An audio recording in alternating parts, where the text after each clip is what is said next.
नमस्कार दोस्तों, स्वागत है आपका आज के सेशन में।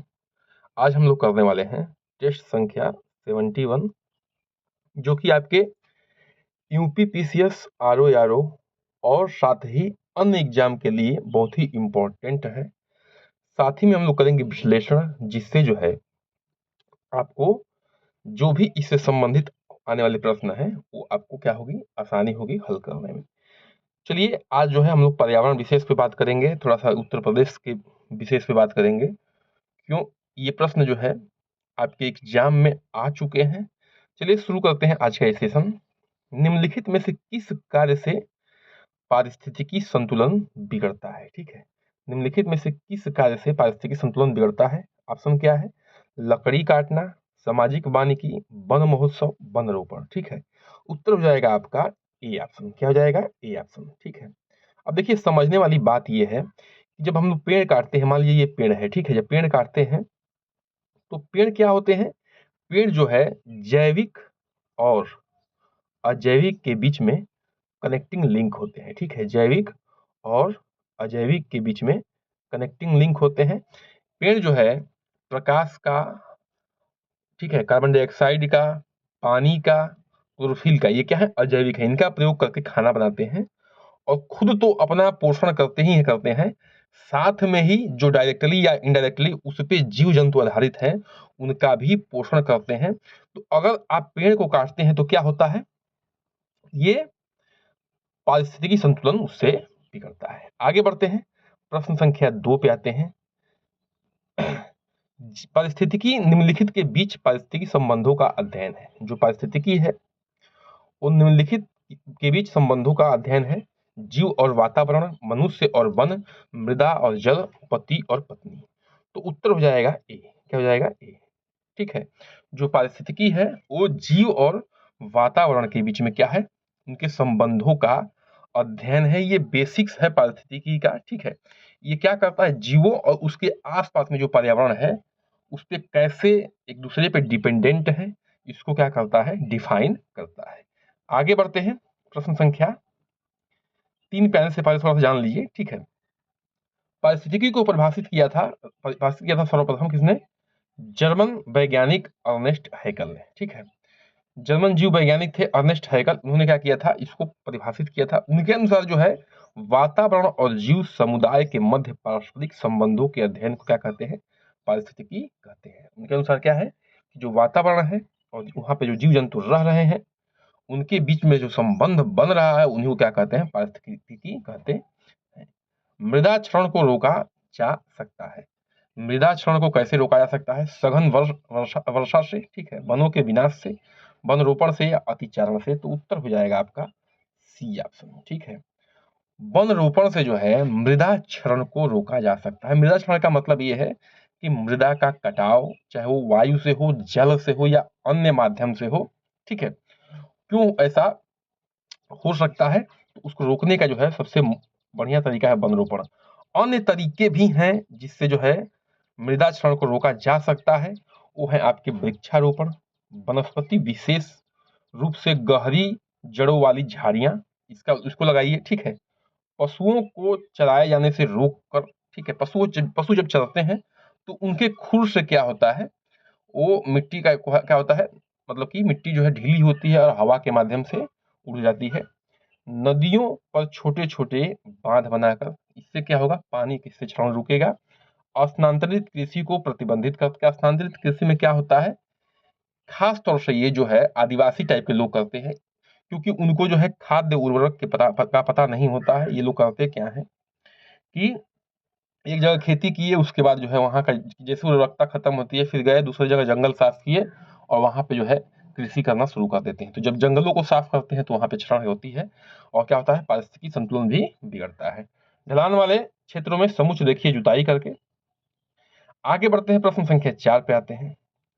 लखनऊ जिले की सीमा निम्नलिखित में से किस जिले की सीमा को स्पर्श नहीं करती है? ठीक है, कौन सा ऐसा जिला है जिसको लखनऊ जिला का सीमा स्पर्श नहीं करता है? बलिया, उन्नाव, हरदोई, बाराबंकी। तो उत्तर हो जाएगा आपका ए ऑप्शन। जो बलिया है, ठीक है, उसके उसकी जो सीमा है वो लखनऊ की सीमा से नहीं मिलती है। अब यहाँ पे देख सकते हैं, ये है लखनऊ का, सॉरी उत्तर प्रदेश का मानचित्र। यहाँ पे है आपका बलिया, ठीक है। और लखनऊ कहाँ पे है, आप लखनऊ देख सकते हैं, वो लखनऊ है यहाँ पे, ठीक है। लखनऊ यहाँ पे है। तो यहाँ पे कितना अंतर है, यहाँ पे जो अन्य ऑप्शन थे वो टच कर रहे थे। अब देखिए यहाँ पे उन्नाव, हरदोई, बाराबंकी, सीतापुर और रायबरेली, इतने जो है क्या आप करते हैं, टच करते हैं लखनऊ के बॉर्डर को। आगे बढ़ते हैं, प्रश्न संख्या 5 पे आते हैं। निम्नलिखित झीलों में से कौन सी एक विश्व धरोहर स्थल है। जो झीलें हैं जो दिया हुआ है ऑप्शन में, उनमें से कौन सा विश्व धरोहर है। बोल्बिया का रेड लैगून, डोमिनिकी की वाइलिंग झील, चीन की 5 स्टार झील, या क्रोशिया की फिलिप्टिव्स झील। ठीक है, उत्तर हो जाएगा आपका बी ऑप्शन। ठीक है, आगे बढ़ते हैं। एजेंडा 21 किस क्षेत्र से संबंधित है। जो एजेंडा 21 है किस क्षेत्र से संबंधित है। सतत विकास से, परमाणु निःशस्त्रीकरण से, या पेटेंट संरक्षण से, या कृषि संबंधित परिधान से। उत्तर हो जाएगा आपका ए ऑप्शन। देखिए सतत विकास होता क्या है, देखिए हमारे पास जितने भी संसाधन मौजूद हैं उसको खास तौर से जो अनवीकरणीय है, ठीक है, जिनका प्रयोग जैसे कोयला हो गया, पेट्रोल हो गया इत्यादि, ठीक है, इसका प्रयोग अगर हम बहुत ज्यादा अति करेंगे तो हमारी आने वाली पीढ़ी जो है उसको क्या कर नहीं कर पाएगी, उसका उपभोग नहीं कर पाएगी। तो हमें विकास तो करना है लेकिन इस स्तर से नहीं करना है कि आने वाली पीढ़ी जो है बर्बाद हो जाए, यानी कि उसको कुछ बचे ही ना। ठीक है, आने वाली पीढ़ी को ध्यान में रखते हुए विकास करना सतत विकास कहलाता है। आगे बढ़ते हैं, उससे पहले जान लीजिए सतत इसके बारे में, एजेंडा 21 के बारे में। वर्ष 1992 में ब्राजील के रियो डी जेनेरियो में आयोजित पृथ्वी शिखर सम्मेलन के दौरान एजेंडा 21 कार्य योजना को मूर्त रूप प्रदान किया गया था। आगे बढ़ते हैं, प्रश्न संख्या 7 पे आते हैं। उत्तर प्रदेश नॉलेज पार्क कहाँ पे स्थित है। ठीक है, उत्तर प्रदेश नॉलेज पार्क कहाँ पे स्थित है। वाराणसी में, नोएडा में, लखनऊ में, या ग्रेटर नोएडा में। उत्तर हो जाएगा आपका टी ऑप्शन। ठीक है, जो उत्तर प्रदेश में नॉलेज पार्क स्थित है वो है आपके ग्रेटर नोएडा में। ग्रेटर नोएडा कहाँ पड़ता है, ग्रेटर नोएडा जो पड़ता है भैया, ये एक जो है क्षेत्र है कैसा, गौतम बुद्ध नगर का। ठीक है, आप लोग यहाँ पे देख सकते हैं जहां पे हमने बनाया है गौतम बुद्ध नगर, यहीं पे है, उसी में जो है गौतम बुद्ध नगर में ये ग्रेटर नोएडा है। ठीक है, बहुत ही विकसित जगह हो गया इस समय। आगे बढ़ते हैं, प्रश्न संख्या 8 पे आते हैं। उत्तर प्रदेश कृषि अनुसंधान परिषद स्थित है कहाँ पे बताइए। मेरठ में, बुलंदशहर में, लखनऊ में, गोरखपुर में। उत्तर प्रदेश कृषि अनुसंधान परिषद कहाँ पे स्थित है, मेरठ में, बुलंदशहर में, लखनऊ में, या गोरखपुर में। ठीक है, तो ये उत्तर हो जाएगा आपका सी ऑप्शन, हो जाएगा सी ऑप्शन। आगे बढ़ते हैं, इससे पहले लखनऊ का जो है लोकेशन देख लीजिए।